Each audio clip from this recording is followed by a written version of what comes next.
Hello everyone and welcome back to Learning Peak channel. So before starting today's lecture, I would like to share an information with you all. From now onwards, I am going to upload each and every topic related to Term 2 examination of Class 12 CBSE board, and the subject I am going to discuss here is history. So if you are Class 12 student and new to my channel, do subscribe Learning Peak for content related to Term 2 syllabus. Each and every topic that we will cover here will be in bilingual language, that is Hindi and English. We will try to cover the topics in summarized form so that minimum time we will give and maximum output we will get. Let's get started. Theme number 9. Theme number 9 का title है Kings and Chronicles, the Mughal Court. This is part 1 and the part 2 we will do it later on. So what we are going to learn in this lecture, we are going to learn about the Mughal courts of 16th and 17th century. We are going to learn about the court historians. हम पढ़ेंगे modern historians का क्या point of view था, court historians द्वारा जो किताबें लिखी हुई थी उसके बारे में. फिर हम पढ़ेंगे मुगल एंड देयर एम्पायर, बहुत ब्रीफली हम डिस्कस करेंगे ये टॉपिक. उसके बाद हम पढ़ेंगे प्रोडक्शन ऑफ क्रॉनिकल्स कैसे प्रोड्यूस हुए, उनमें क्या क्या रिसोर्सेज लगी थी उनको बनाने में, और क्रॉनिकल्स सबसे पहले होता क्या है उसके बारे में हम डिटेल में पढ़ेंगे. फिर हम पढ़ेंगे पेंटेड इमेजेस, वो पेंटेड इमेजेस जो क्रॉनिकल्स में यूज़ हुई थी एज अ रिसोर्स, उसके बारे में हम विस्तार से पढ़ेंगे. जिस प्रकार से आप अपनी स्क्रीन पर देख पा रहे हैं, ये फोटोग्राफ्स, ये पेंटेड इमेजेस थी. मुगल टाइम पीरियड में इनका बहुत महत्व था. हम इस पार्ट 1 को ख़त्म करेंगे इम्पॉर्टेंट क्रॉनिकल्स के बारे में पढ़ते हुए. जो भी इम्पॉर्टेंट क्रॉनिकल्स हैं उसकी हम डिटेल से जानकारी आपको प्रदान करेंगे इस लेक्चर के through. The Mughal courts of 16th and 17th century. The Mughal considered themselves as legitimate ruler of large and heterogeneous population of the subcontinent. जो मुगल थे वो मानते थे कि वो भारत की इतनी बड़ी और हेट्रोजीनियस पॉपुलेशन के लेजिटिमेट रूलर है. हेट्रोजीनियस पॉपुलेशन वो पॉपुलेशन होती है जिसमें हर जाति, धर्म और लैंग्वेज बोलने वाले लोग रहते हैं, जैसे हिंदू, मुस्लिम, सिख, ईसाई. और मुगल मानते थे कि वो इस पॉपुलेशन की इतनी बड़ी आबादी के लेजिटिमेट रूलर है, यानी कि वो कोई ज़ोर और ज़बरदस्ती से भारत के ऊपर शासन नहीं कर रहे, वो कोई लुटेरे या चोर नहीं है. वो भारत के प्रति संवेदनशील है, यहाँ के लोगों के प्रति संवेदनशील है और यहाँ के लोगों का वेलबींग कर रहे हैं. इसीलिए वो खुद को एक लेजिटिमेट रूलर मानते थे. वो चाहते थे कि भारतीय उनको दिल से अपना राजा माने, और इसी विज़न को इम्प्लीमेंट करने के लिए उन्होंने डिफरेंट वेज को यूज़ किया. उनमें से एक तरीका था राइटिंग्स ऑफ डायनेस्टिक हिस्ट्री. वो राइटिंग्स लिखवाते थे जो हमें आज मिलती हैं, जिसको हम क्रॉनिकल्स के नाम से जानते हैं. ये डायनेस्टिक हिस्ट्री उनके एम्पायर के बारे में थी, कैसे उन्होंने अपना शासन किया, किस प्रकार से उन्होंने डिफरेंट पॉलिसीज़ को इंट्रोड्यूस किया अपने समय पर, और उन्होंने अपनी पर्सनल लाइफ कि राजा कैसे थे, उनके दिमाग में क्या सोच थी पॉलिसीज़ को लेकर, वो सभी उन्होंने डायनेस्टिक हिस्ट्रीज़ में लिखवाई थी. और ये जो डायनेस्टिक हिस्ट्री थी उसको लिखने के लिए एक स्पेसिफिक व्यक्ति का प्रयोग होता था, जो राजा ही अपॉइंट करता था, और उसको हम कोर्ट हिस्टोरियंस के नाम से जानते हैं. Now what was the duty of these court historian. ये कोर्ट हिस्टोरियंस की क्या ड्यूटी होती थी, क्या कार्य करते थे ये कोर्ट हिस्टोरियन. सबसे पहले तो ये सारे रिकॉर्ड मेंटेन करते थे जो एम्पायर में डे टू डे बेसिस पर होते थे, और ये जो रिकॉर्ड मेंटेन करते थे इवेंट्स का, वो बहुत ऑर्गेनाइज्ड और सिस्टमैटिक वे से होता था. 1 के बाद 2 आएगा, 2 के बाद 3 आएगा. ऐसे नहीं होगा कि सीधा 1 के बाद 5 जो इवेंट हुआ है उसी को लिख दिया जाएगा. सब कुछ बहुत ऑर्गेनाइज्ड वे में होता था. थर्ड, वो जितना भी इंफॉर्मेशन होता था आसपास के रीजन्स का, जहाँ पे राजा का शासन नहीं है, वहाँ के लोगों के क्या विचार हैं राजा के प्रति, वो सब भी वो इंफॉर्मेशन इकट्ठी करके रखते थे. और जहाँ पे अब राजा का शासन है वहाँ के लोग भी क्या सोचते हैं, राजा द्वारा जो पॉलिसीज़ चलाई गई हैं, एडमिनिस्ट्रेशन का जो संचालन हो रहा है, उससे रिलेटेड भी एक एक चीज़ वो कलेक्ट करते थे, और फिर वो राजा को ये सारी इन्फॉर्मेशन शेयर करते थे ताकि राजा जो है वो इफ़ेक्टिव एडमिनिस्ट्रेशन को चला सके, इफ़ेक्टिवली एडमिनिस्ट्रेशन का संचालन कर सके और अपना शासन का जो कंट्रोल है उसको और मजबूत कर सके।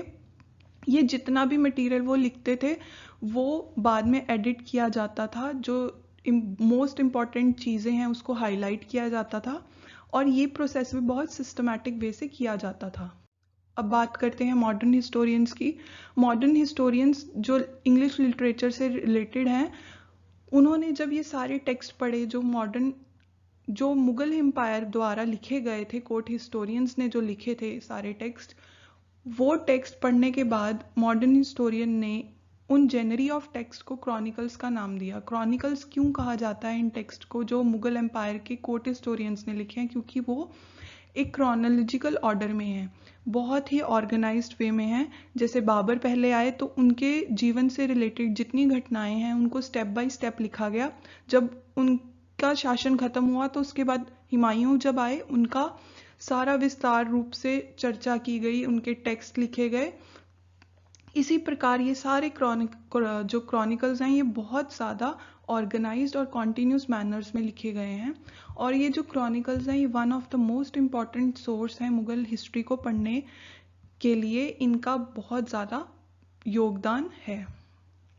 नाउ वाई सो, हम ये क्रॉनिकल्स क्यों पढ़ते हैं? सबसे पहले तो ये क्रॉनिकल्स जो हैं ये एक इंडिस्पेंसिबल सोर्स है, यानी कि बहुत इंपॉर्टेंट सोर्स है मुगल हिस्ट्री के बारे में। ये हमें बहुत सारी जानकारी प्रदान करते हैं, और ये जितने भी सोर्स यूज़ किए गए हैं इन क्रॉनिकल्स को लिखने के लिए वो बहुत फैक्चुअल हैं, यानी कि वो जो इन्फॉर्मेशन हमें प्रोवाइड की जा रही है इन क्रॉनिकल्स के थ्रू, ये कोई मनगढ़ंत कहानी नहीं है, कोई हियर से नहीं है।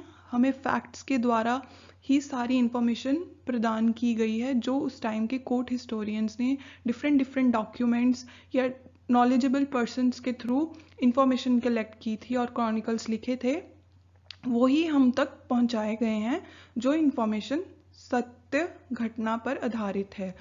नाउ इन क्रॉनिकल्स से हमें पता चलता है कि राजा के मन में क्या विचार थे कोई भी पॉलिसी को लागू करने के लिए या इम्प्लीमेंट करने के लिए, वो भी हम इन क्रॉनिकल्स के थ्रू जान सकते हैं, क्योंकि ये क्रॉनिकल सारे वाई एंड हाउस कवर करते हैं, जो राजा के पर्सनल इंफॉर्मेशन का स्रोत हैं। इसीलिए हम ये क्रॉनिकल्स पढ़ते हैं, और इसी क्रॉनिकल से हमें पता चलता है कि इंपीरियल आइडियोलॉजी क्या थी, यानी कि एक पर्टिकुलर विचारधारा जो थी राजा की, वो भी हमें इन क्रॉनिकल्स के द्वारा ही पता चलती है। Now so through this chapter we are going to learn about working of the Mughal empire.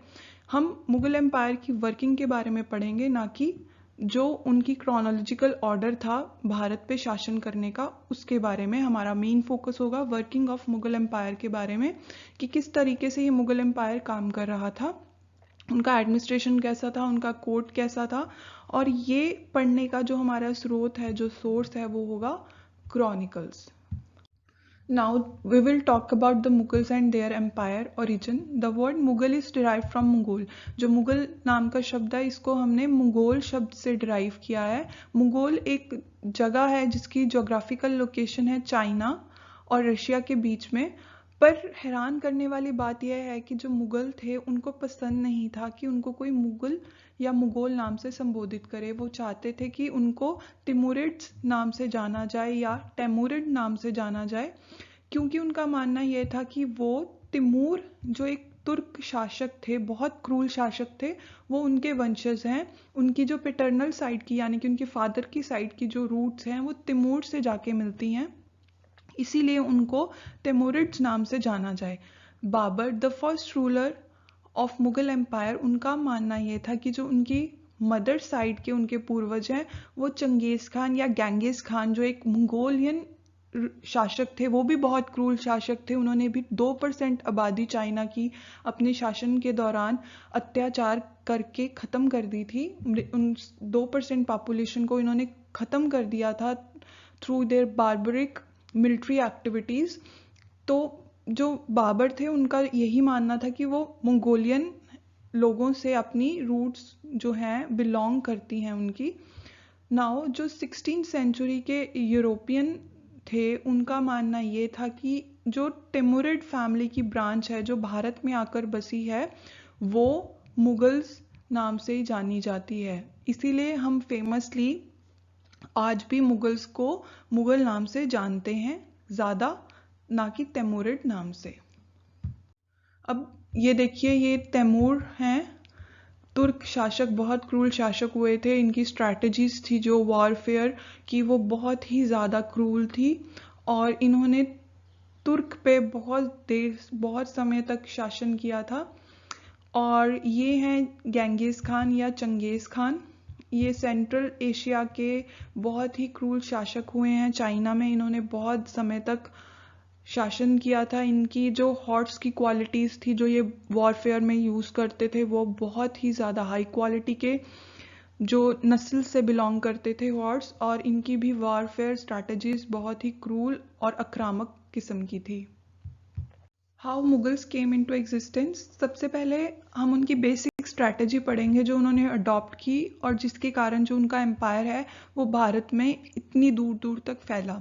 सबसे पहले तो उनकी मिलिट्री कॉन्क्वेस्ट नाम की एक स्ट्रैटेजी थी जिसमें वो क्या करते थे कि जो राज्य उनके सामने नहीं झुकते थे उन राजाओं के साथ वो युद्ध करते थे और उनको बैटल ग्राउंड में वो बुरी तरीके से हराते थे और उसके बाद उनके राज्यों को अपने कब्जे में लेके उसके ऊपर राज करते थे। दूसरी उनकी जो स्ट्रैटेजी थी जो बहुत फेमस थी और वो बहुत ज़्यादा इस पॉलिसी को अडॉप्ट करते थे, वो थी मिलिट्री अलायंस की या पॉलिटिकल अलायंस की।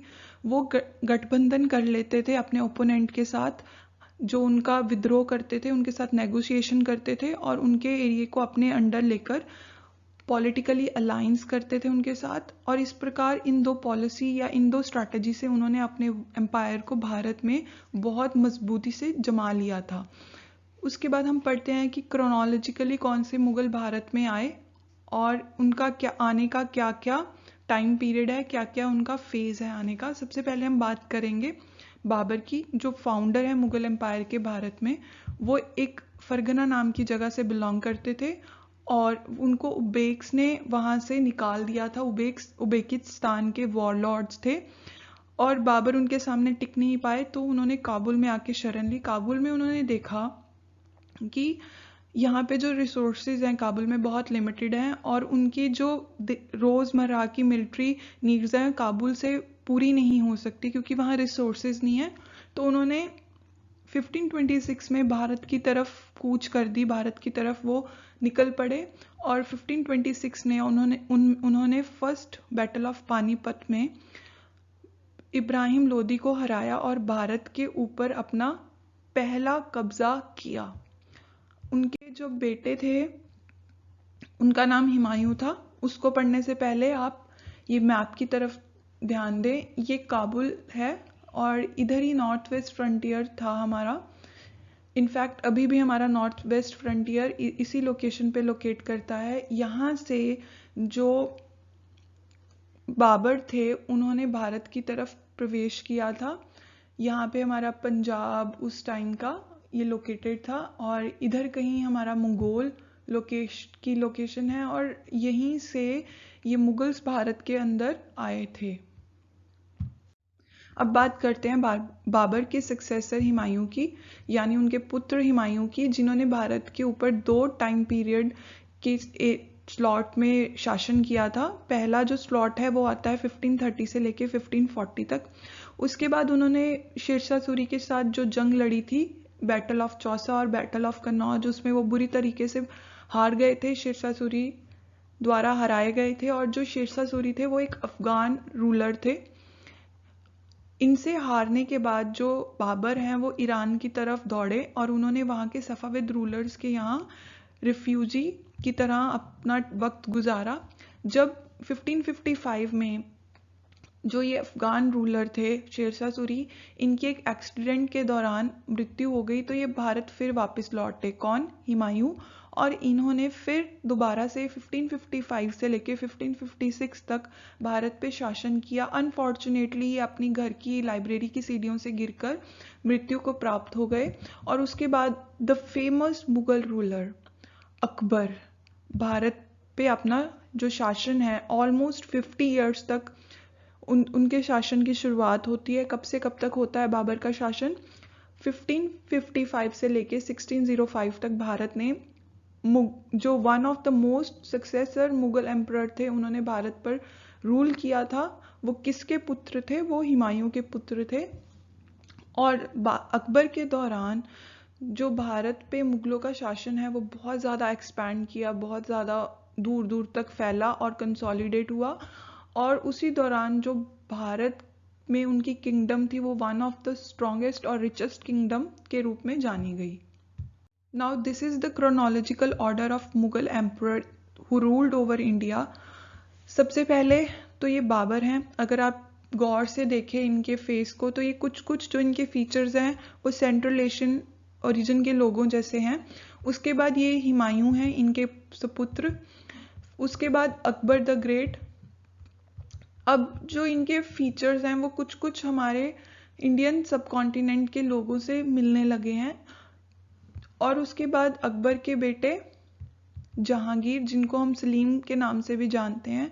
जहांगीर के जो पुत्र हैं वो थे Shahjahan, one of the most important Mughal emperor, जिन्होंने मुगल बिल्डिंग्स बनवाई थी भारत में। बहुत ज़्यादा इनको शौक था बिल्डिंग आर्किटेक्चर का, बहुत ज़्यादा कंस्ट्रक्शन हुई थी इनके टाइम पे।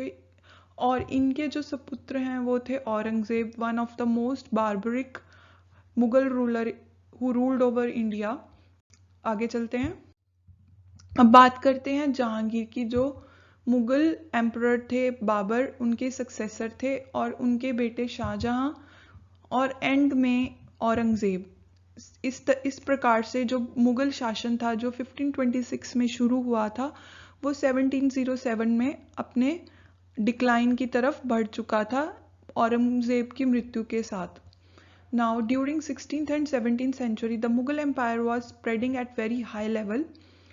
So, institution of an imperial structure was created. अब ये 16th and 17th century में जो मुगल एम्पायर था ये बहुत तेज़ी से बढ़ रहा था। इसकी ग्रोथ नेक्स्ट लेवल की थी। कोई भी कॉम्पिटिटर नहीं था इनका भारत में उस समय जो बहुत मजबूत हो या बहुत पावरफुल हो।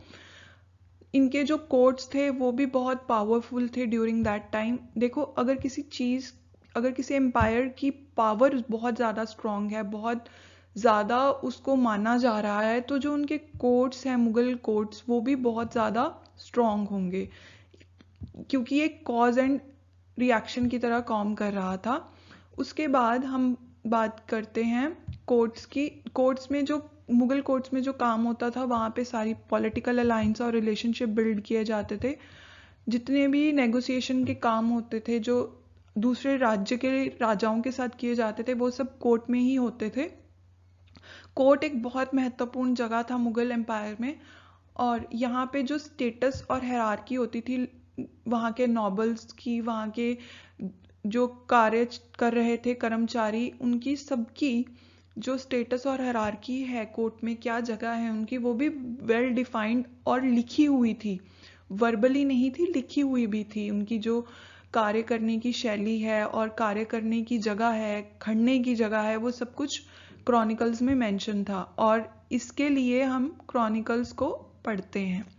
लास्टली, पॉलिटिकल सिस्टम जो मुगल्स ने अडॉप्ट किया था वो मिलिट्री पावर के ऊपर बेस्ड था और उनकी जो पॉलिसीज थी वो भी कॉन्शियस पॉलिसीज थी। अपने वो एकोमोडेट करते थे सारे ट्रेडिशंस को, जो भारत के लोग हैं उनको भी खुश रखने की वो पूरी कोशिश करते थे और उनको ऐसा ही महसूस कराते थे कि वो भारत के लेजिटिमेट रूलर्स हैं। Now let us talk about decline of Mughal dynasty. Mughal dynasty अपने क्लाइमैक्स पर थी during Aurangzeb's time period. Aurangzeb की जब 1707 यानी 1707 में मृत्यु हुई तो उसके बाद जो मुगल एम्पायर था वो फॉल आउट करने लग गया था। कोई भी बहुत स्ट्रॉन्ग सक्सेसर नहीं आया औरंगजेब के बाद मुगल डायनेस्टी में, पर फिर भी एक सिंबॉलिक प्रेस्टीज होती है जो मेंटेन थी मुगल्स की। और जब 1857 का फर्स्ट इंडिपेंडेंस रिवॉल्ट हुआ था जिसमें रानी ऑफ झांसी, नवाब ऑफ बंगाल्स ने भी पार्टिसिपेट किया था, उसके बाद जो ब्रिटिश ईस्ट इंडिया कंपनी है उसने जो बहादुर शाह जफर टू थे द लास्ट मुगल, उनको भी बिल्कुल बुरी तरीके से भारत से निकाल दिया था और इस प्रकार जो मुगल डायनेस्टी है उसका डिक्लाइन भारत में हो जाता है। नाउ प्रोडक्शन ऑफ क्रॉनिकल्स, हम बात करेंगे कि क्रॉनिकल्स को क्यों प्रोड्यूस किया जा रहा था और इसको प्रोड्यूस करने का क्या प्रोसेस है। सबसे पहले तो हम बात करते हैं why chronicles were written. Chronicles in following reasons के कारण लिखे जाते थे।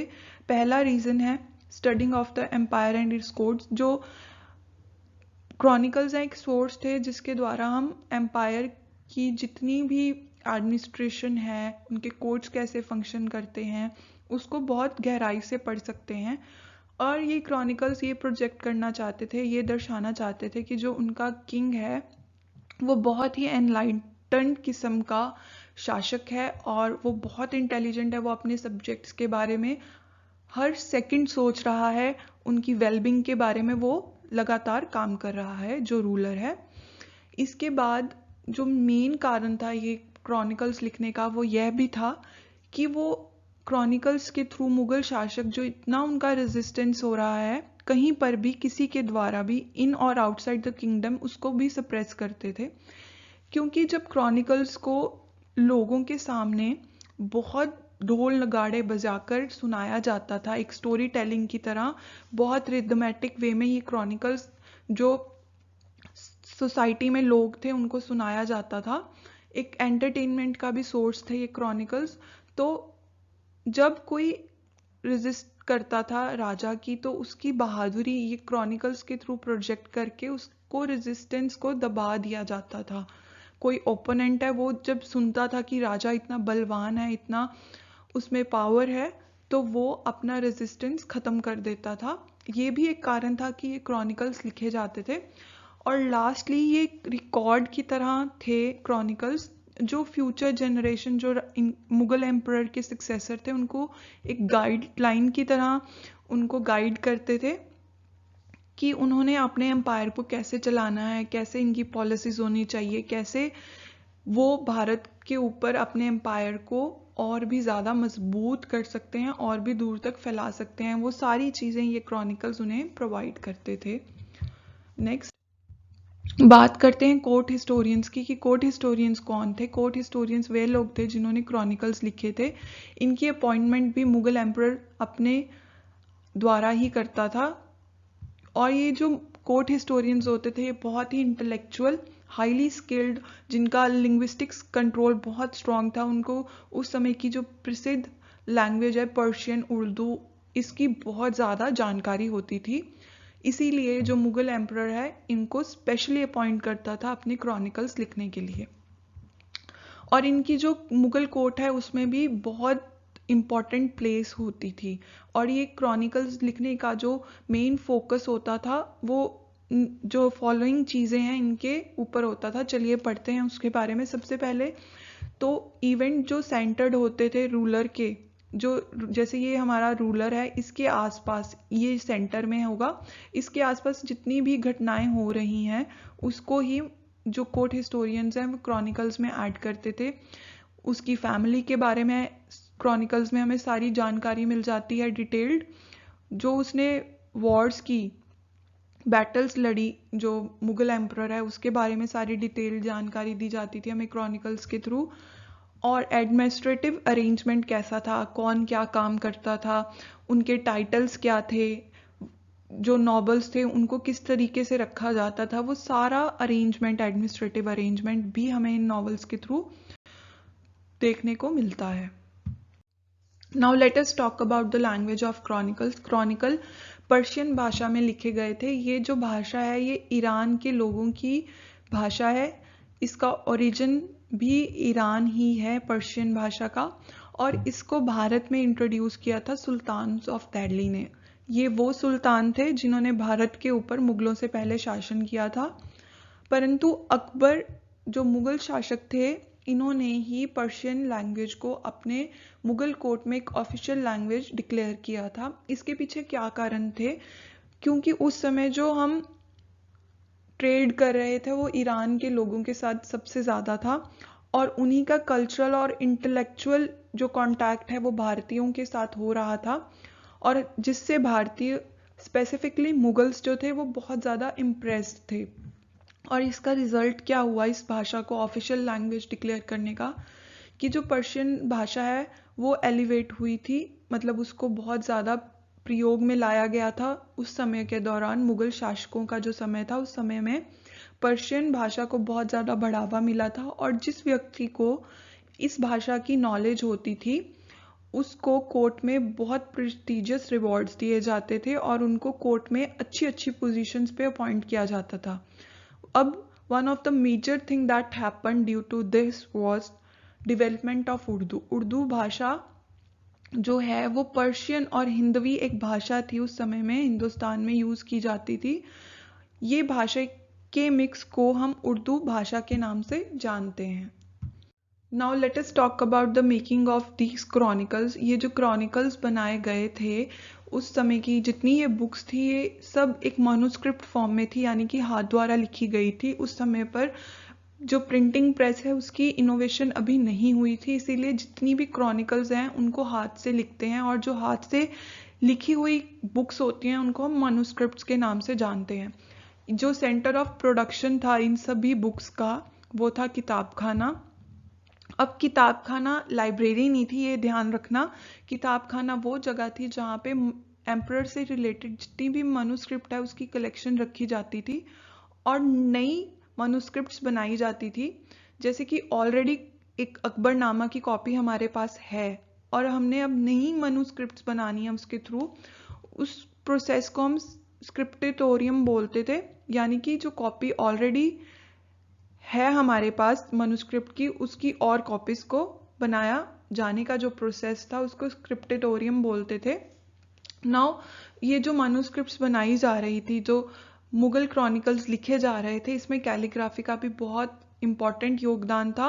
और जो अकबर की फेवरेट कैलीग्राफी थी, जो लिखने का ढंग था, कैलीग्राफी क्या होती है, लिखने का स्टाइल होता है, डिफरेंट डिफरेंट स्टाइल्स होते हैं लिखने के, उनमें से जो नस्तलिक का था वो अकबर का फेवरेट था।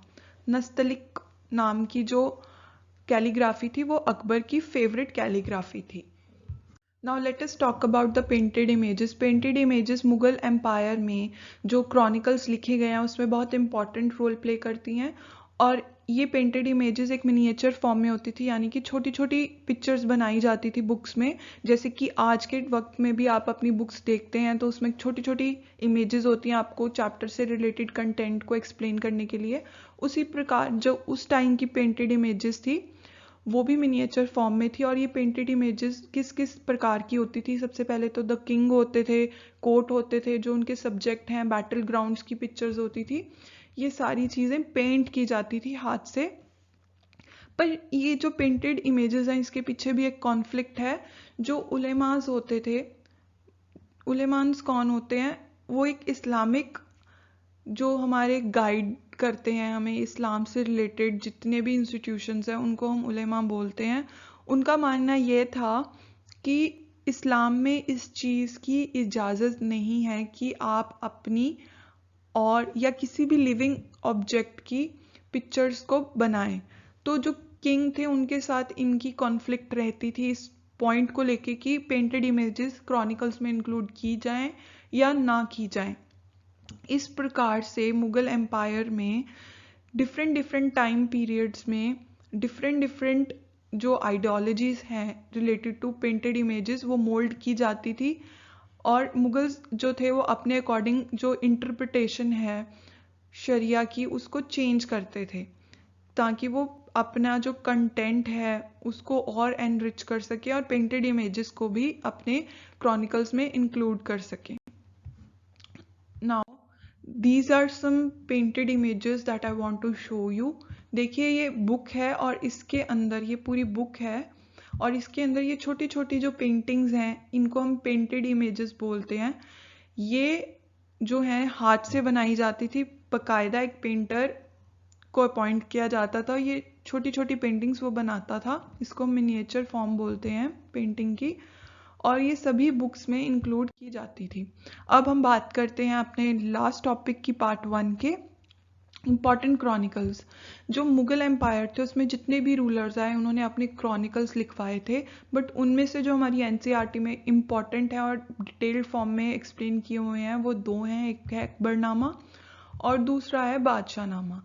अब देखिए यहाँ से हमें पता चलता है कि जो पेंटेड इमेजेस थी वो क्या इंपॉर्टेंस रखती थी क्रॉनिकल्स में। ऑलमोस्ट 150 से ज़्यादा, या कह लो एवरेज 150 पेंटेड इमेजेस हैं इन क्रॉनिकल्स में जो हमें मिलती हैं, जो कि बैटल ग्राउंड से रिलेटेड हैं, जो सीज किए हुए थे, जो फोर्ट्स के आसपास जो घेराबंदी की जाती थी उससे रिलेटेड पेंटेड इमेजेस हैं। जब मुगल एम्परर्स हंटिंग पे जाते थे उससे रिलेटेड सारी पेंटेड इमेजेस हैं, बिल्डिंग्स हैं, कोर्ट्स के सीन हैं, ये सब कुछ इंक्लूडेड है अकबरनामा बादशाहनामा में। इवन बाकी के जो क्रॉनिकल्स हैं उनमें भी ये सारी पेंटेड इमेजेस को इंक्लूड किया गया है। चलिए बात करते हैं अब अकबरनामा की, one of the most important chronicles of Mughal history. इसको लिखा था अबुल फैसल ने, ये नाम आप ज़रूर याद रखें। और ऑलमोस्ट 13 ईयर तक उन्होंने इसको लिखा था, कंपाइल किया था, किसको, अकबरनामा को। और इन्होंने ये अकबरनामा लिखना शुरू किया था 1589 में। और वो सोर्सेज क्या थी जो उन्होंने यूज़ की थी अकबरनामा लिखने के लिए? सबसे पहले तो एक्चुअल रिकॉर्ड्स ऑफ इवेंट, जो डॉक्यूमेंट्स लिखे हुए थे जिसके ऊपर मुगल एम्परर और वहाँ के कोर्ट्स की स्टैंप थी, वहाँ से उन्होंने सारी इंफॉर्मेशन कलेक्ट की जिसको वकी के नाम से जाना जाता था। फिर ओरल टेस्टिमनीज ली नॉलेजेबल मैन की, जो उस समय के नॉलेज रखने वाले लोग थे, इंटेलिजेंट लोग थे, उनसे उन्होंने सारी इंफॉर्मेशन ओरली गैदर की और उसको उन्होंने अकबरनामा में लिखा। ऑफिशियल डॉक्यूमेंट्स थे जो वहाँ से उन्होंने जो इंफॉर्मेशन है असेस की। और मेन जो चीज़ है अकबरनामा हम 3 पार्ट्स में पढ़ते हैं, उसके 3 पार्ट्स हैं या कह लो 3 वॉल्यूम हैं। पहले 2 पार्ट में तो क्रॉनिकल्स हैं, मींस अकबर के बारे में सब कुछ स्टेप बाय स्टेप, उनके बर्थ के बारे में, उनकी शादी के बारे में, उनके जो जितने इवेंट्स उनके पर्सनल लाइफ में हो रहे थे वो सब स्टेप बाय स्टेप 2 वॉल्यूम्स में लिखे हैं। और जो थर्ड पार्ट है उसको हम आईने अकबरी के नाम से जानते हैं। ये क्वेश्चन ज़रूर आता है एग्जाम में, याद रखना। आईने अकबरी में क्या था? आईने अकबरी में सब कुछ था जो अकबर के एडमिनिस्ट्रेशन से रिलेटेड है, उनकी कोर्ट की वर्किंग से रिलेटेड है। ये सारा पार्ट आईने अकबरी में इंक्लूड किया गया था। और अकबरनामा की जो भाषा थी जिसमें वो लिखा गया था वो पर्शियन थी। जैसे कि मैंने आपको ऑलरेडी बताया, पर्शियन एक ऑफिशियल लैंग्वेज डिक्लेयर कर दी थी अकबर ने। और बहुत फैंसी और ऑर्नेट वर्ड्स यानी कि भारी भारी शब्दों का प्रयोग किया गया था अकबरनामा को लिखने के लिए। ये अकबरनामा है। ऑब्वियसली ये ओरिजिनल नहीं है क्योंकि ओरिजिनल जो था वो पर्शियन भाषा में था, ये इसका इंग्लिश ट्रांसलेशन है। कुछ इस प्रकार का था अकबरनामा। अब बात करते हैं बादशाहनामा की। बादशाहनामा लिखा था अब्दुल हमीद लाहौरी ने। और इन्होंने जो बादशाहनामा है वो लिखा था शाहजहां से रिलेटेड। अगर आपको क्वेश्चन आ जाए कि बादशाहनामा किसके ऊपर आधारित है, तो ध्यान दें कि बादशाहनामा शाहजहां की लाइफ से रिलेटेड जितने इवेंट्स हैं उसका एक लिखित स्वरूप है। और ये जो है बादशाहनामा, ये मॉडल था अकबरनामा की लाइंस के ऊपर। जैसे जैसे अकबरनामा लिखा गया था उसी प्रकार बादशाहनामा भी लिखा गया था। कंटेंट डिफरेंट था बट एक लाइन होती है, एक स्ट्रक्चर होता है, वो इन्होंने अकबरनामा से इंस्पायर होके लिखा था। इसके भी 3 पार्ट्स थे।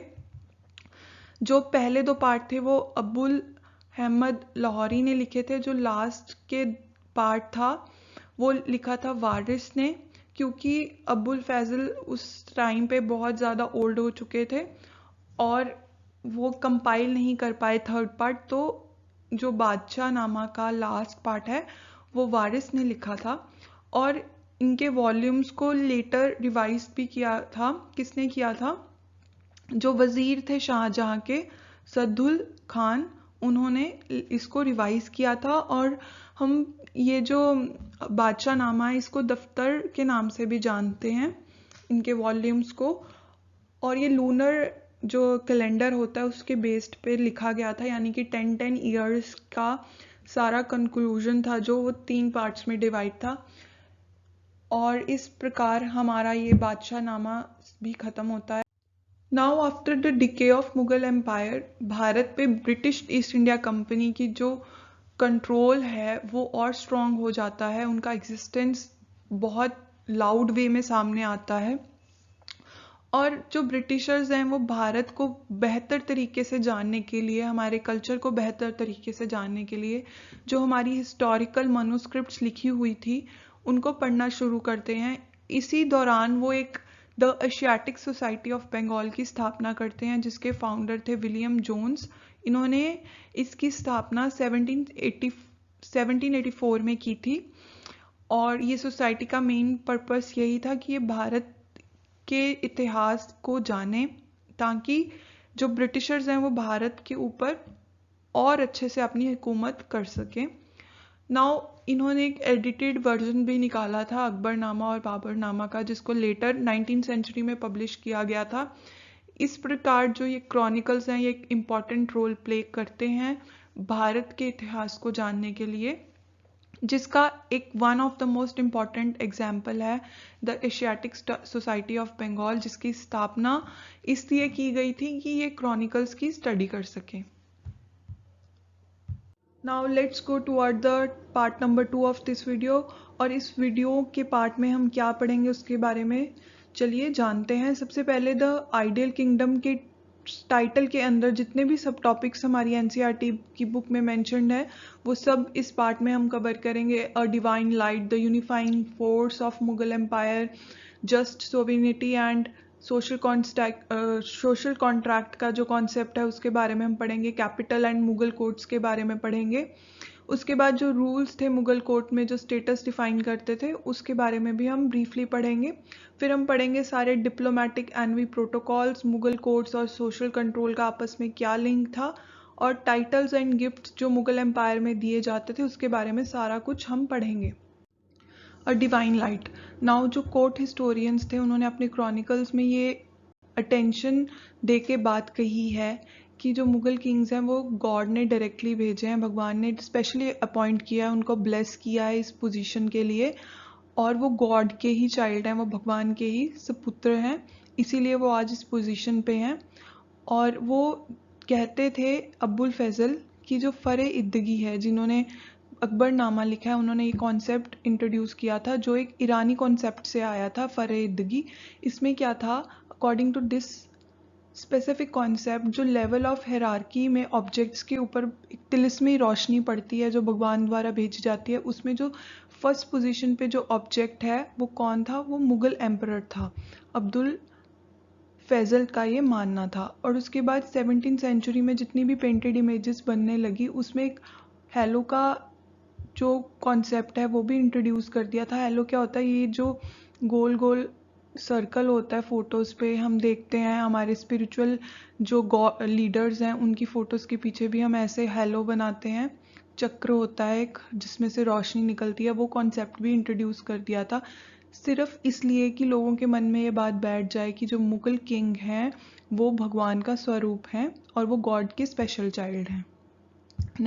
नाउ द यूनिफाइंग फोर्स, जो क्रॉनिकल्स है उसमें स्पेसिफिकली मेंशन है कि different ethnic and religious community Bharat में मुगल एम्पायर के दौरान एक साथ रहती थी और किसी भी कम्युनिटी को स्पेसिफिक कोई इंपॉर्टेंस नहीं दी जाती थी। जो एम्परर था वो इन रिलीजियस और एथनिक ग्रुप्स के ऊपर अपने आप को रखता था ताकि कम्युनिटी में पीस और स्टेबिलिटी मेंटेन रहे। अकबर ने कॉन्सेप्ट इंट्रोड्यूस किया था इसी स्पेसिफिक स्टेबिलिटी और पीस को मेंटेन करने के लिए। वो कॉन्सेप्ट था सुल्क के कुल का, जिसमें यूनिवर्सल पीस को इम्पोर्टेंस दी जाती थी और एक एनलाइटेंड रूल का ये बहुत बड़ा कॉर्नर स्टोन था। इसी चीज़ को इम्प्लीमेंट करते हुए कि सारे रिलीजियस जो ग्रुप्स हैं या एथनिक ग्रुप्स हैं वो हमारे लिए एक है, एक और चीज़ को इम्प्लीमेंट किया गया था मुगल एम्पायर में कि कोर्ट के अंदर जितनी भी पोजीशन थी वो हर रिलीजन के व्यक्ति के लिए ओपन थी, बस उसकी किंग के प्रति सर्विस और लॉयल्टी को देखा जाता था। अब हम बात करते हैं जस्ट सोविनिटी की एज सोशल कॉन्ट्रैक्ट। अब ये कॉन्सेप्ट जो है वो अबुल फैजल ने बहुत अच्छे से डिस्क्राइब किया है। उसके अकॉर्डिंगली एम्परर को 4 चीज़ें प्रोटेक्ट करनी होती है अपने सब्जेक्ट की।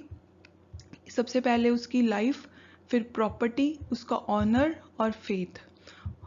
और जो ये सब्जेक्ट है यानी कि जो पीपल हैं जिनके ऊपर किंग रूल कर रहा है एक पर्टिकुलर एरिया के, उनको जब ये चीज़ें वो प्रोटेक्ट कर रहा है एम्परर उनकी, तो वो रिटर्न में जो किंग है वो अपने सब्जेक्ट से ओबीडेंस और जस्ट शेयर ऑफ रिसोर्सेज भी डिमांड कर सकता है। यानी कि गिव एंड टेक का एक प्रोसेस है।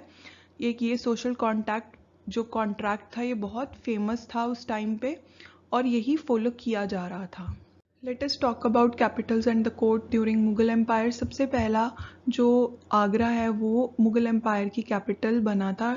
जब बाबर ने इब्राहिम लोदी को डिफीट किया था तो उसने आगरा को ही अपनी कैपिटल चुना था। हुमायूं और अकबर ने भी बहुत लंबे समय तक आगरा को अपनी कैपिटल बनाया। लेटर ऑन 1570s में अकबर ने अपनी कैपिटल चेंज करके फतेहपुर सिकरी को अपनी कैपिटल बना दिया था। फिर 1585 में अकबर ने अपनी कैपिटल चेंज की और लाहौर को अपनी न्यू कैपिटल बनाया। ये जो सारा शिफ्ट हो रहा था 1585 में, ये due to political and administrative reasons हो रहा था, क्योंकि हमारे नॉर्थ वेस्ट फ्रंटियर से बहुत सारे जो इन्वेडर्स है वो आ रहे थे और अकबर ने अपना जो कंट्रोल है उसको नॉर्थ वेस्ट साइड से और मजबूत करने के लिए ये लाहौर को अपनी कैपिटल के रूप में चुना। लेटर ऑन 1648 में शाहजहां ने अपनी कैपिटल कंस्ट्रक्ट की, शाहजहानाबाद, जिसको आज हम पुरानी दिल्ली के नाम से जानते हैं। नाउ मुगल कोर्ट्स की बात करते हैं। मुगल कोर्ट्स का जो सेंटर पीस होता था वो होता था थ्रोन यानी कि तख्त। ये आप देख पा रहे हैं, कुछ इस प्रकार का होता था तख्त, सेंटर होता था ये मुगल कोर्ट्स का। और पीकॉक थ्रोन के बारे में तो आपने बहुत सुना ही होगा, कुछ इसी तरीके का होता था पीकॉक थ्रोन, बहुत ही लेविश था ये। और जो किंग की पोजीशन होती थी वो बहुत इम्पॉर्टेंट होती थी मुगल कोर्ट में। उसको एक सेंटर पोल की तरह देखा जाता था जिसके आसपास सारा एम्पायर जो था वो चलता था। और इसका एग्जाम्पल आप ये एक्सिस मुंडी एक कॉन्सेप्ट है उससे ले सकते हैं। ये जो अर्थ है इसका जो सेंटर है ये पोल, उसी के जैसे मुगल एम्पायर में मुगल एम्परर का रूप होता था, उस पोल के जैसा, जो अपने आसपास सारा जो इम्पोर्टेंट एडमिनिस्ट्रेशन का काम है या कह लो पूरे एम्पायर की जो दुनिया होती थी वो ये मुगल एम्परर ही होता था। Rule of defining status in Mughal courts में जो स्टेटस होता था, जो पोजीशन होती थी किसी भी नोबल की या आम इंसान की, वो बहुत वेल डिफाइंड होती थी। उनका वहाँ मुगल कोर्ट में खड़ना, किस पोजीशन पे वो खड़ेंगे, कैसे बिहेव करेंगे, क्या एटिकेट्स होंगे, वो सब वेल स्ट्रक्चर्ड और वेल डिफाइंड थे। और इनका सबूत हमें क्रॉनिकल्स में भी मिलता है। स्पेशल प्रॉक्सिमिटी से हमें ये पता चलता था कि जो इंसान राजा के सबसे पास खड़ा है उसकी इम्पोर्टेंस उतनी ही ज़्यादा है। अगर आप राजा से दूर डिस्टेंस में खड़े हैं तो आपकी कोर्ट में इम्पोर्टेंस भी कम है। दरबार अकबरी में अब्दुल फैजल ने बहुत विविड विवरण दिया है, विविड अकाउंट्स दिए हैं जिसमें अकबर के जो दरबार हैं उसके दृश्य को बहुत अच्छे से एक्सप्लेन किया गया है कि किस प्रकार जब राजा अपने कोर्ट में आता था, अपने दरबार में आता था, तो उसका ढोल बजा बजा कर स्वागत किया जाता था। अगर दरबार में बोरियत होती थी तो वहाँ पे एंटरटेनमेंट के लिए डांस, सॉन्ग, हर प्रकार की चीज़ें होती थी। और जो एक रिस्पेक्ट देने का ज़रिया होता था वो भी बहुत ज़्यादा स्किलफुल मैकेनिज़्म को फॉलो करता था।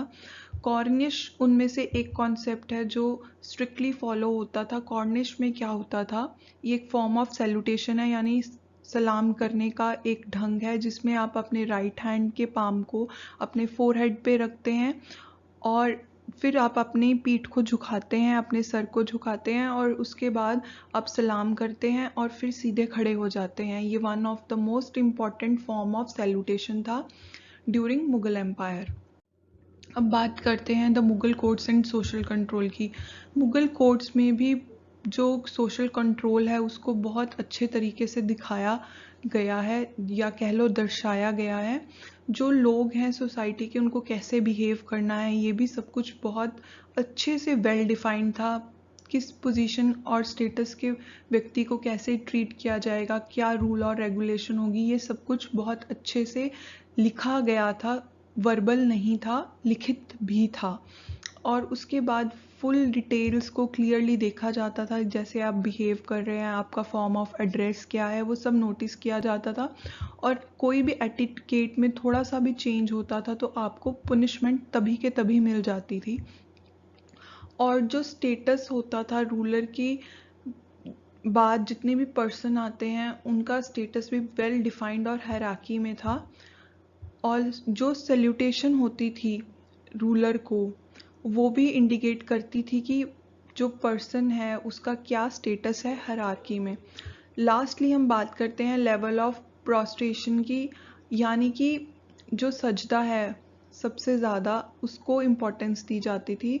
प्रोस्ट्रेशन का मतलब होता है कि झुकना, अपनी कमर को झुकाना और फिर सलाम करना। जो सजदा है यानी बिल्कुल ही लिट जाते थे जो ज़मीन पे, वो हाईएस्ट फॉर्म ऑफ सबमिशन होता था राजा के प्रति। लेटर ऑन शाहजहां ने ये दो कॉन्सेप्ट इंट्रोड्यूस किए थे, दो रिचुअल इंट्रोड्यूस किए थे सैल्यूटेशन के। पहला था चार तस्लीम। इसमें क्या होता था, इनफैक्ट चहर तस्लीम, इसमें 4 बार झुक कर पूरा अपनी कमर को नीचे ज़मीन के पास तक ले जाकर, उसके बाद खड़े होके अपने पीठ को और अपने सर को फिर से झुकाकर 4 बार ऐसे प्रोसेस फॉलो किया जाता था, सलाम करते थे। और दूसरा उसने एक और कॉन्सेप्ट इंट्रोड्यूस किया था जिसको कहा जाता है ज़मीन बोश। इसमें जो ग्राउंड है उसके ऊपर किस किया जाता था जब राजा दरबार में आता था। ये 2 मेजर कॉन्सेप्ट्स थे और बहुत इम्पॉर्टेंट हैं जो शाहजहां ने इंट्रोड्यूस किए थे। किसके लिए? सैल्यूटेशन रिचुअल्स थे ये। अपनी रिस्पेक्ट शो की जाती थी इन सैल्यूटेशन रिचुअल्स के थ्रू राजा को। अब बात करते हैं डिप्लोमेटिक एनवॉय प्रोटोकॉल्स की। ये प्रोटोकॉल राजदूतों के ऊपर लागू होती थी। राजदूत वो लोग होते थे जो डिफरेंट एम्पायर से, मुगल एम्पायर के अंदर अपने नेगोशिएशन और अलाइंस के लिए आते थे। उनकी जो प्रोटोकॉल्स हैं, क्या उन्हें फॉलो करना है, रूल्स और रेगुलेशन, वो भी सब वेल डिफाइंड थी। और उनसे भी एक्सपेक्ट किया जाता था कि वो राजा का पूरा सत्कार करें, अपना सर झुका के राजा को ग्रीट करें। और अगर वो ये काम नहीं करते थे तो उनको भी पूरी स्ट्रिक्टली जो पनिशमेंट है वो दी जाती थी। अब बात करते हैं टाइटल्स की। टाइटल्स 2 ओकेजन्स पे दिए जाते थे मुगल एम्पायर के राजा को।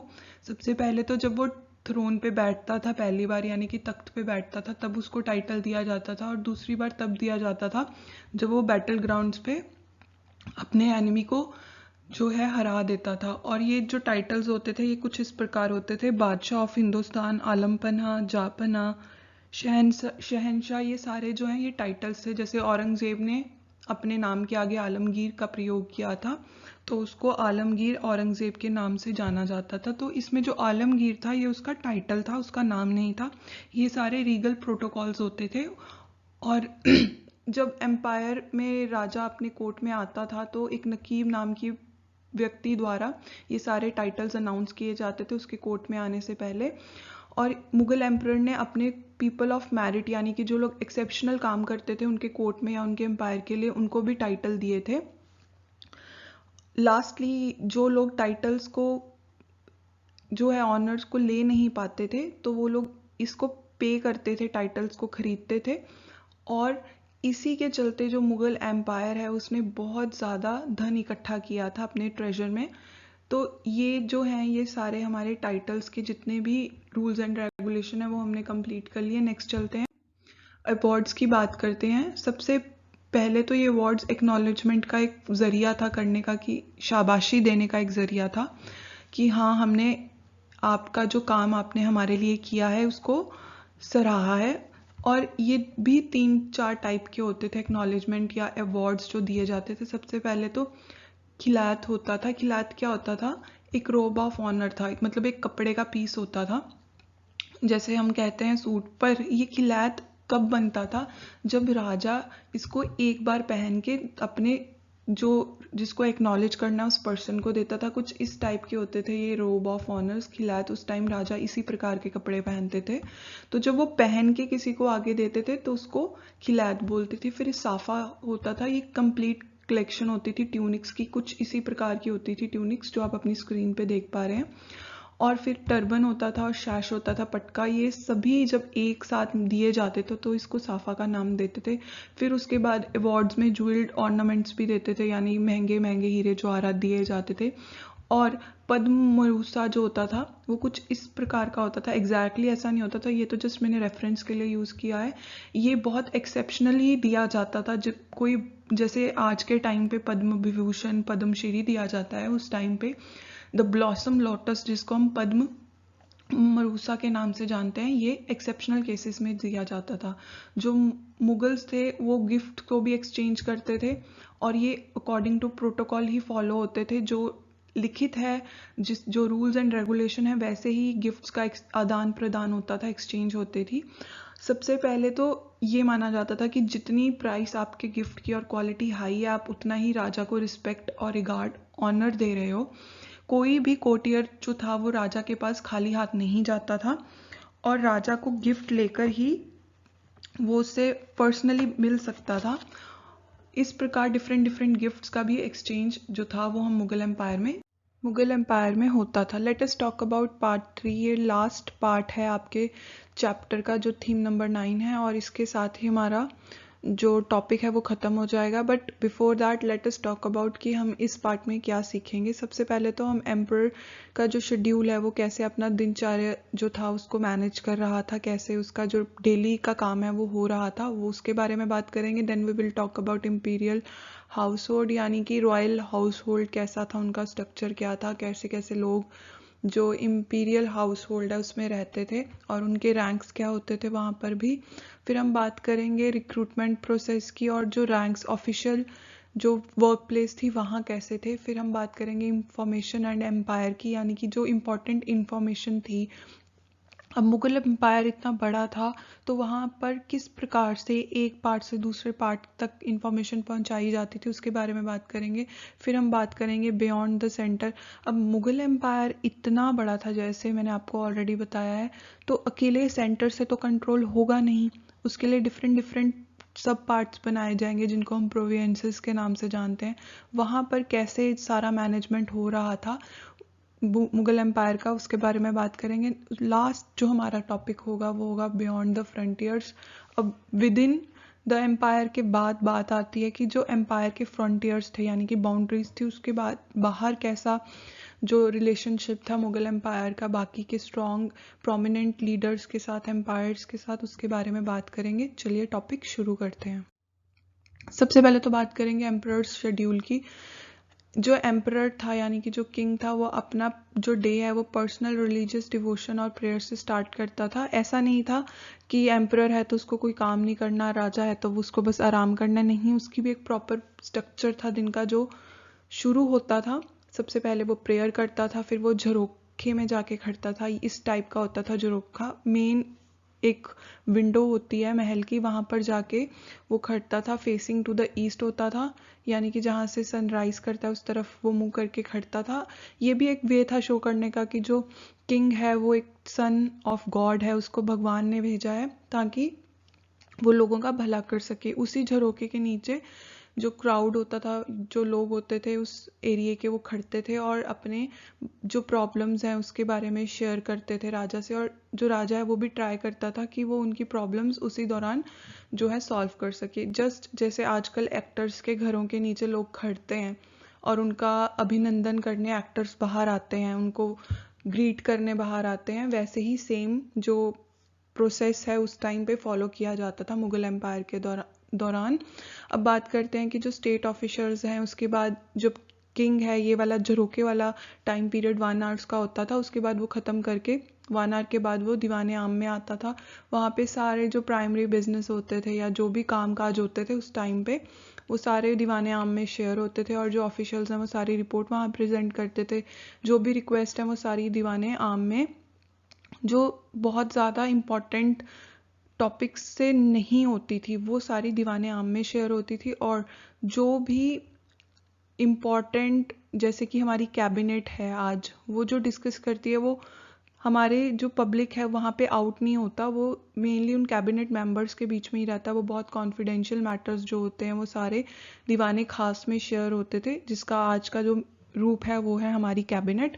अब बात करते हैं स्पेशल ओकेजन्स में क्या क्या होता था। ये जो सारा शेड्यूल जो मैंने आपसे ऊपर डिस्कस किया ये नॉर्मल डेज का होता था। अब बात करते हैं हम स्पेशल ओकेजन्स की। स्पेशल ओकेजन्स के दौरान जो कोर्ट होता था वो पूरे स्विंग पे होता था, बहुत ज़्यादा रौनक लगती थी, सारा जो ताम झाम है वो हो रहा होता था कोर्ट में। और मेन फेस्टिवल्स जो थे मुगल एम्पायर में 3 सेलिब्रेट किए जाते थे। पहला होता था किंग का बर्थडे, जो लूनर कैलेंडर के हिसाब से होता था, यानी कि जो चंद्र कैलेंडर होता है हमारा, मून के कैलेंडर के अकॉर्डिंग होता था, वो सेलिब्रेट किया जाता था। दूसरा किंग का बर्थडे जो है वो सोलर कैलेंडर के अकॉर्डिंग सेलिब्रेट किया जाता था, यानी कि सन कैलेंडर जो है उसके अकॉर्डिंगली। और लास्ट में ईरानियन न्यू ईयर सेलिब्रेट होता था। ये सारी चीज़ें जो हैं ये स्पेशल ओकेजन के अंडर आती थी। और इस दौरान जो दान है वो भी बहुत होता था। किंग के वेट का दान किया जाता था, प्रीशियस स्टोन्स होते थे, उसमें अनाज होता था। इस प्रकार ये सारे स्पेशल ओकेजन मनाए जाते थे। तो बात करते हैं इंपीरियर हाउस होल्ड की। जो डोमेस्टिक वर्ड था मुगल्स का उसको हम हरम के नाम से जानते हैं। लिखा ये हरीम जाता है बट प्रोनाउंस हरम होता है।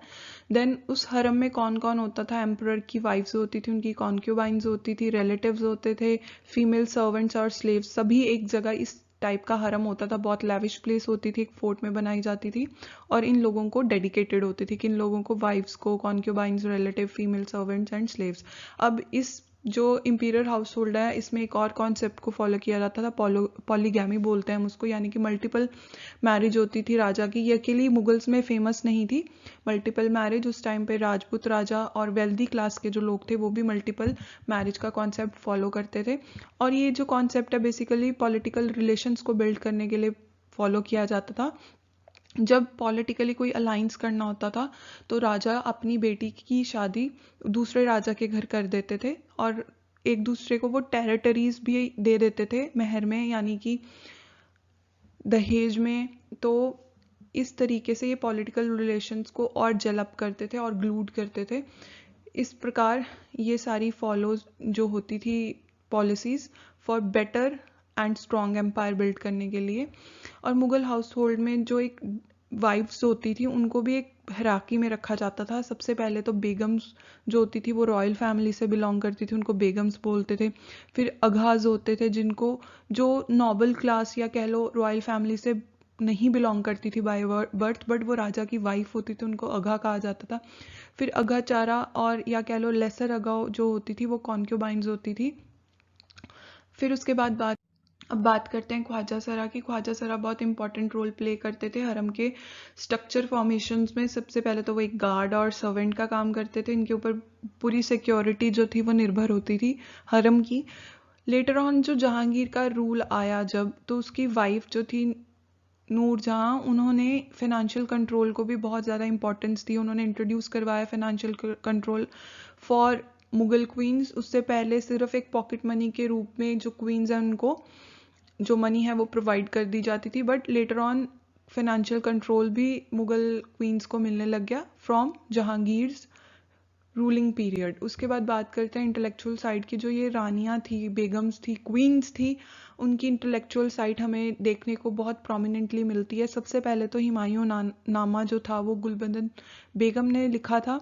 अकबर की बुआ थी ये, बाबर की बेटी और हुमायूं की बहन।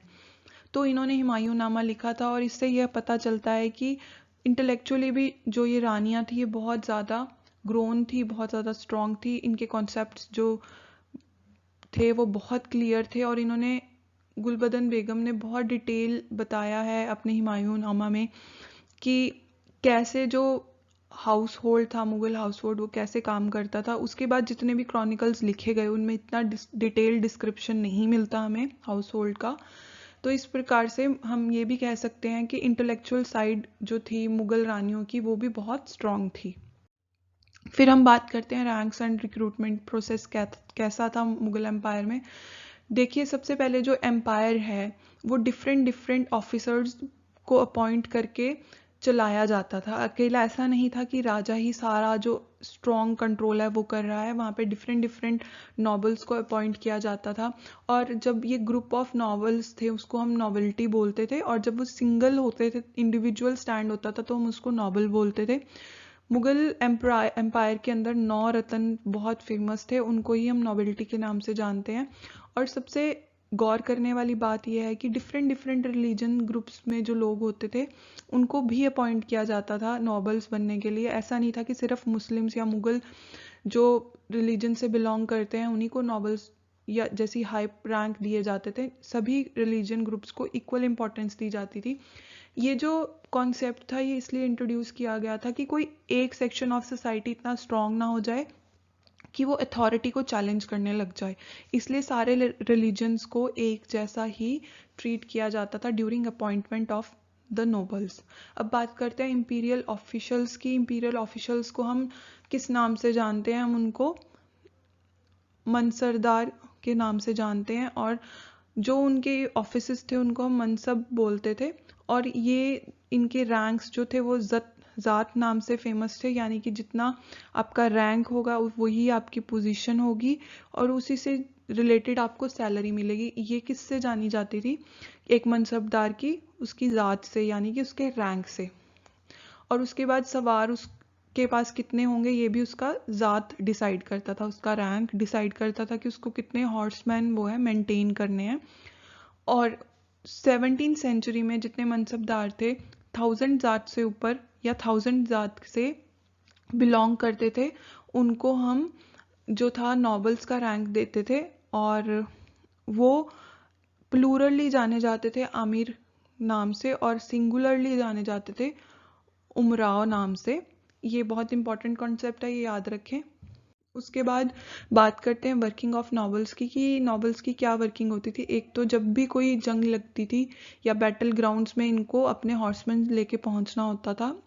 ये इनकी one of the most important काम था, जो ये ड्यूटी थी ये करते थे। और उसके बाद ये सारी रिक्रूटमेंट करते थे मिलिट्री कमांडर्स की, उनको स्किल करते थे, उनको इक्विपमेंट्स प्रोवाइड करते थे कि कैसे आपको बैटल ग्राउंड्स पे लड़ना है। अब जो रिक्रूटमेंट प्रोसेस है देखिए उस समय कोई एग्ज़ाम तो होता नहीं था कि आपको पास करना है उसके बाद आपको अपॉइंट किया जाएगा एज अ नॉबल।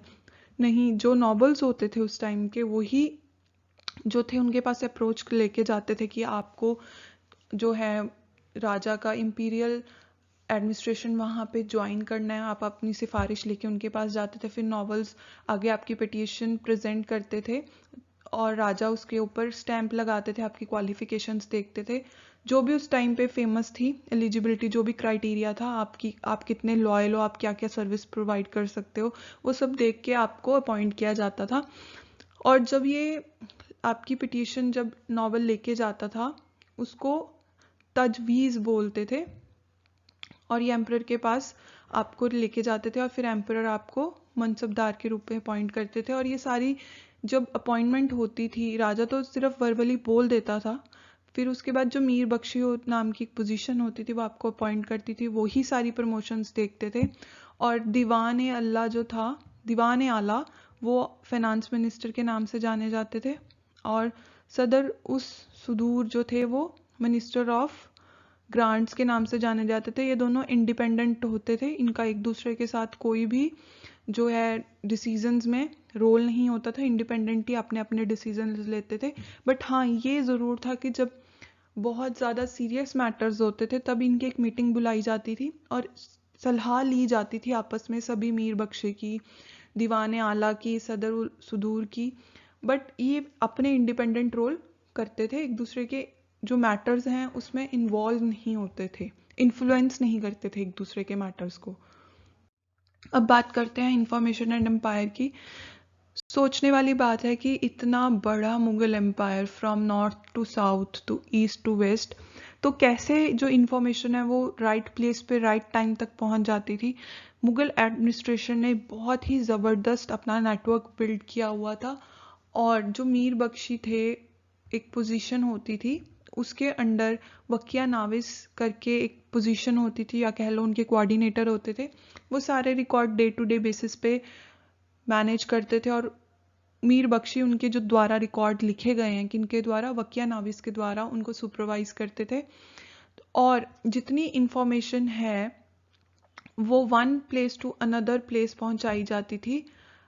कासिद या कह लो पटमार, यानी कि जो पैदल चलने वाले लोग थे जो बहुत तेज से चलते थे, वो एक जगह से दूसरी जगह उनके एक स्टॉप्स बनाए होते थे, वहां तक ये सारी इंफॉर्मेशन पहुंचाते थे। और इन लोगों का जो ये पटमार हैं, इनका एक प्रॉपर ड्रेस कोड होता था और लोग इनको हिंडर नहीं करते थे, रोकते नहीं थे जब वो एक जगह से दूसरी जगह जाते थे इंफॉर्मेशन लेके। इस प्रकार से ये पूरा नेटवर्क जो है बिल्ड किया हुआ था मुगल एम्पायर ने, ताकि टाइम पर जो इंफॉर्मेशन है वो उनको मिल जाए और उसके ऊपर एक्शन हो।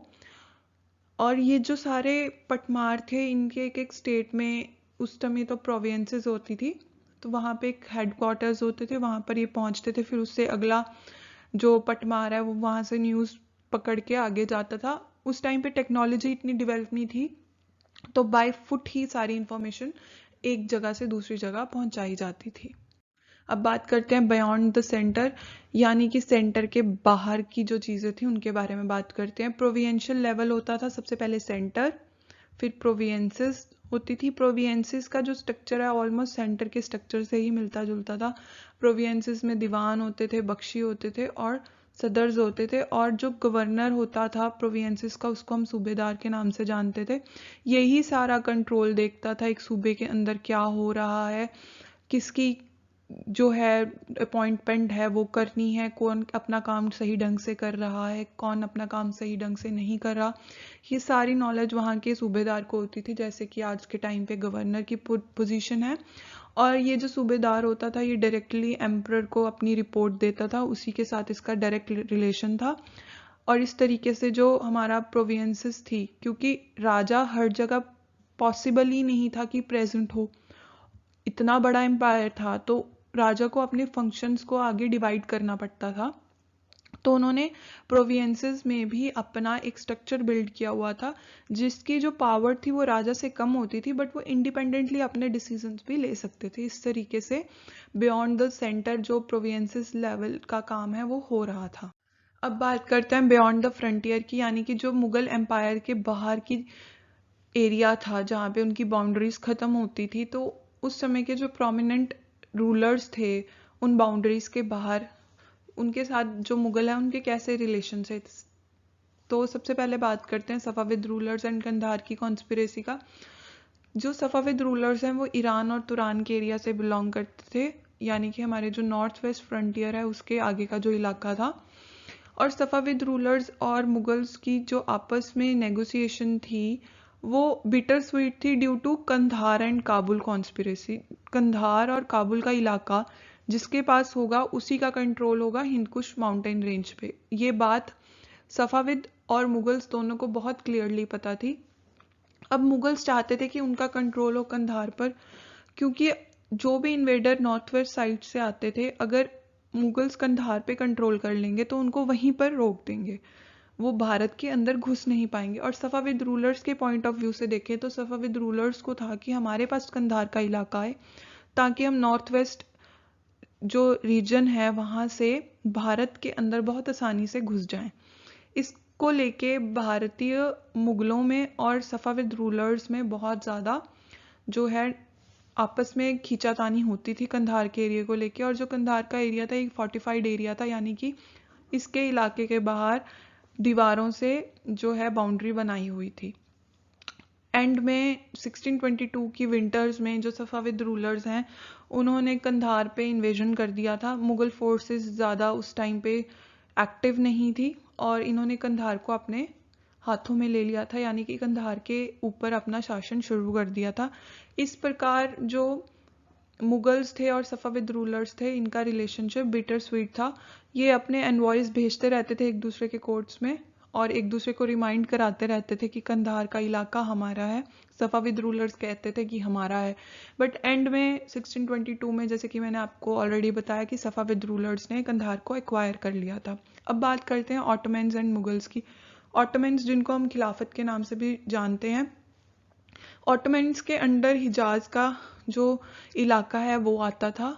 हिजाज जहाँ पे मक्का और मदीना की पवित्र भूमि जो है आती है उस इलाके में, और मुस्लिम पिलग्रिम्स जो थे जो धर्म यात्रा पर जाते थे, मुगल्स का कहना ये था कि जो ऑटोमन रूलर्स हैं वो उनको तंग ना करें, और हम जो ऑटोमन्स थे वो चाहते थे कि भारत में उनका फ्री ट्रेड हो, यानी कि उनकी ट्रेड को कोई हिंड्रेंस ना हो जब वो भारत के अंदर अपने ट्रेडमेंट्स को भेजें।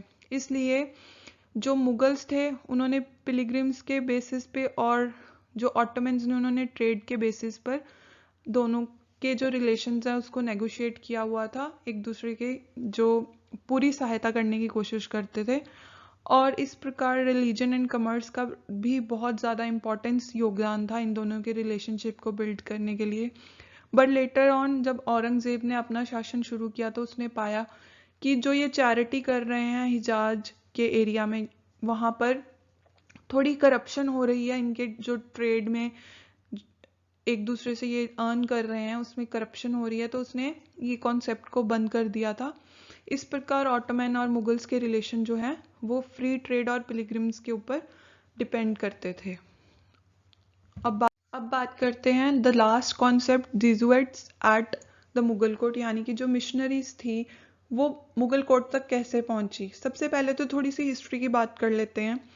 1498 में थ्रू द सी पोर्ट जो पुर्तगीज हैं वो भारत में आने शुरू हो गए थे। इन्हीं के साथ जो मिशनरीज थी वो भी भारत में अपनी रूट्स को और स्ट्रॉन्ग कर रही थी, और गोवा में इन्होंने सबसे पहले ट्रेड करना शुरू किया था। लेटर ऑन अकबर जो थे वो भी बहुत ज़्यादा इंटरेस्टेड थे ये जो मिशनरीज हैं उनके रिलीजियस बिलीफ्स को, उनके कॉन्सेप्ट्स को समझने के लिए। तो उन्होंने सबसे पहले 1580s में फतेहपुर सिकरी में इनविटेशन भेजा जो मिशनरीज हैं उनको आने के लिए, और जो फादरे रुल्डॉफ थे वो पहली बार इस मिशनरी की लीडरशिप करते हुए फतेहपुर सिकरी पहुंचे। वहाँ पे अकबर ने इनके रिलीजियस कॉन्सेप्ट्स को समझने के लिए बहुत सारी डिबेट्स करवाई इबादत खाना में। इबादत खाना में क्या होता था कि जितने भी रिलीजियस लीडर्स होते थे डिफरेंट रिलीजन के, वो अपने विचारों को धर्म से रिलेटेड अकबर के सामने और दूसरे रिलीजियस लीडर्स के सामने पेश करते थे, और इंटरफेथ डिबेट्स होती थी। इसी तरह जो मिशनरीज हैं ये 1580s में आई और इनकी डिबेट्स हुई कहाँ पे, इबादत खाना में। फिर लेटर ऑन ये 2 साल तक वहाँ रहे और इन्होंने अपने कॉन्सेप्ट को जो मुगल्स के सामने, स्पेसिफिकली अकबर के सामने रखा, और एंड में 1591 और 1595 में जो ये मिशनरीज थी ये मुगल एम्पायर में आई। और लास्ट में जो हम बात करते हैं अकबर की, अकबर को रिलीजियस इंटरफेथ में बहुत ज़्यादा इंटरेस्ट था और ये डिबेट्स करवाते थे इबादत खाना में। वो इतने ज़्यादा डीपली इस रिलीजियस नॉलेज में घुस गए थे कि वो बहुत मैच्योर हो गए थे रिलीजियस पॉइंट ऑफ व्यू को लेके, और रिलीजियस टॉलरेंस और peaceful existence with other religion जो है इन्होंने सुल्ह के कुल इंट्रोड्यूस कर दिया था। बट लेटर ऑन ये इतने ज़्यादा डीपली जब थे वर्शिप कर रहे थे, ये ऑर्थोडॉक्स जो मुस्लिम थे उनके कॉन्सेप्ट से बहुत दूर हो गए थे और इन्होंने फिर वर्शिप करनी शुरू कर दी थी लाइट एंड सन की। इसी के साथ हमारी थीम नंबर 9 खत्म होती है। ये पूरा चैप्टर मैंने एक समराइज्ड फॉर्म में कवर करवाने की पूरी कोशिश की है। सारे इंपॉर्टेंट एस्पेक्ट्स मैंने कवर किए हैं। Hope this video will help you in revision of your theme number 9 topic. And if you are new to my channel, please do subscribe my channel, share the channel link with your friends. मिलते हैं अगली video में। Thank you so much.